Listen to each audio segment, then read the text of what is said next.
Perfectionism is considered a personality trait and is not considered a personality disorder of its own. Perfectionism can be caused by a fear of judgment or disapproval from others.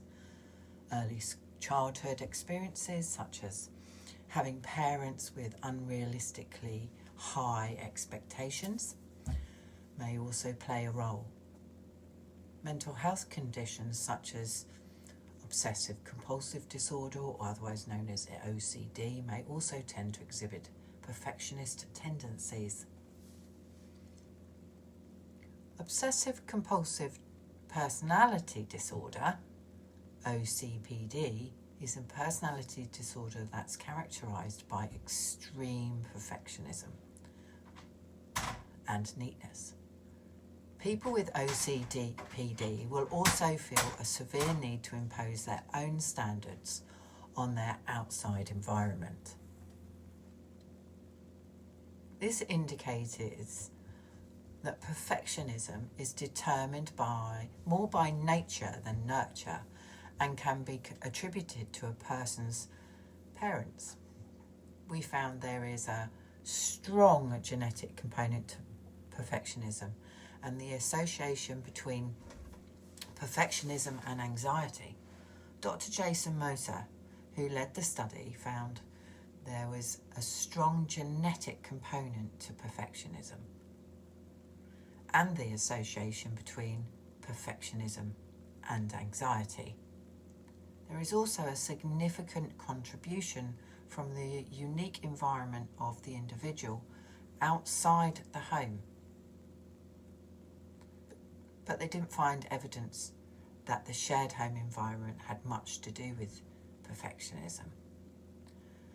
Moses said the study showed that a lack of perfectionism, being slapdash or impulsive, also has a strong genetic component. Origins of perfectionism are perfectionistic traits often arise from psychological wounds from childhood. Children who experience emotional trauma, especially the ones withholding of love from a parent, come to believe that they must prove their worth.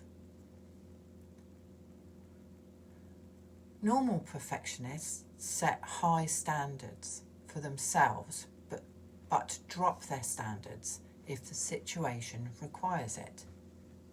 Neurotic perfectionists never feel that they have done their job well enough. They are very intolerant of mistakes and extremely self-critical. Toxic perfectionists.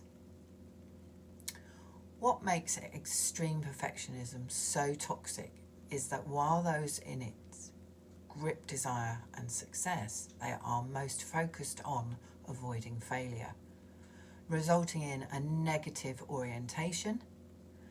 They don't believe in unconditional love, expecting others' affection and approval to be dependent on a flawless performance. Does it hold you back though? It creates a constant feeling of never being good enough due to holding yourself to impossible standards and assuming that others do too.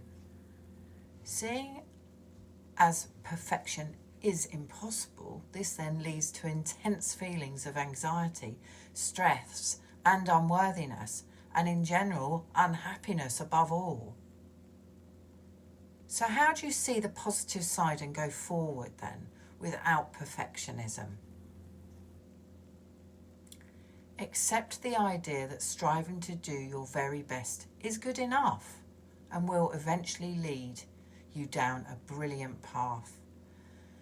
If you have a perfectionist streak in you, try and let go and embrace the process of getting your idea out into the world rather than focusing on the end result.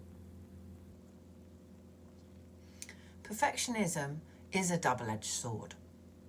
On one hand, it can motivate you to perform at a high level and deliver top quality work, but on the other hand, it can cause you unnecessary anxiety and slow you down. Perfectionism is a thief. Perfectionism refuses to stand for anything short of perfection. It steals all the following from you. It steals your joy. It steals your self-confidence. It steals your ability to get things done. It steals your passion and your self-acceptance. It steals your ability to grow. So how can you harness the positives of perfectionism while mitigating the negatives? Here are my top tips. Recognise you have perfectionism. Learn how to take criticism. Recognise the difference between healthy striving and perfectionism. Set realistic goals and remember the SMART acronym. Identify the must-haves and the nice-to-haves. Lower your standards. Try new things. Move away from anything that reinforces your perfectionist tendencies. Accept that you'll never be finished. That's life. And most of all, enjoy the ride.